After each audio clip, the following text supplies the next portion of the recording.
खुलुमबाय। आंनि मुङा थाम्फै दांग्रा बसुमतारी, चिरां जिल्लानि। आं दिनै फेसबुक पेजनि गेजेरजों मोनसे खेंफोरथि होनो ओंखारदों। सोरबा सासे बिथाङा मोनसे फेसबुक पेज खुलिदों, थाम्फै दांग्रा फेसबुक पेज।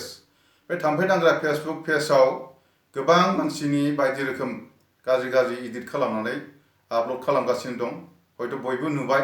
दा बेखौ नुनानैनो आंनि लोगोफ्रा, आंनि सिनायनायफ्रा आंखौ रायहरबाय थायो। नों मानो बिदि खालामो? बिदि खालामनो नाङा, गाज्रि जायो, नोंहा अपमान मोनगोन, असनमान जायो। आंखौ बादा हरबाय, बुजायबाय। नाथाय रायजोफोर, आं खावलायदों, बे फेसबुक पेजनि बिगोमाया आं नङा। मुङा आंना थाम्फै दांग्रा बसुमतारीयानो, नाथाय आङो थाम्फै दांग्रा फेसबुक पेज खुलियाखै। आंनि फेसबुक पेजआव दङ थाम्फै दांग्रा मेसे।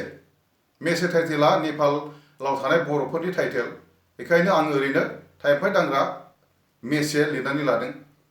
दा आंहा बेबायदि इडिट खालामनाय आरो बेबायदि आपल'ड खालामनाय जेबो गैफेरा, इउटुब चेनेलबो गैथ'वा। दा आंखौ बयबो रायहरदों, बयबो बुजायदों। मानसिफ्रा आंखौनो सानबाय, जिहेथु आंनि नामा थाम्फै दांग्रा बसुमतारी। आं सानो बे थाम्फै दांग्रा फेसबुक पेजआ बियो फेक एकाउन्ट खुलिनानै मा होनना बुङो, बायदि रोखोम फट' आपल'ड खालामदों। बे फेकसो रायजोफोर, आंनि नङा, आं खालामाखै। आंखौ गाज्रि मोननो नाङा, निमाहा हो आरो आं निमाहा बिदों। बेजों लोगोसे सासे मानसिखौ आं खिथागोन, नैबे मानसिया, बे मानसिया सोर थाम्फै दांग्रा बेलाय, सोर थाम्फै दांग्रा बेलाय होनना रायगासिनो दङ, लोगो हमनो नागिरगासिनो दङ। बे मानसिखौ बायदि रोखोम इडिट खालामनानै फेसबुक पेजआव हगारगासिनो दं, थाम्फै दांग्रा फेसबुक पेजआव। नाथाय आङो खेंफोरथि होगोन, आङो बियो सोर, मा नाम, बबेनि मिथिया। मानसिफ्रा बुंदों उदालगुरिनि होननानै, नाथाय आं मिथिया। अब्लाबो फंबाय, आंनि मुङा थाम्फै दांग्रा बसुमतारी आरो नोंखौ इडिट खालामग्रा मानसिया आं नङा, आरो बे थाम्फै दांग्रा फेसबुक पेजआ आंनि नङा।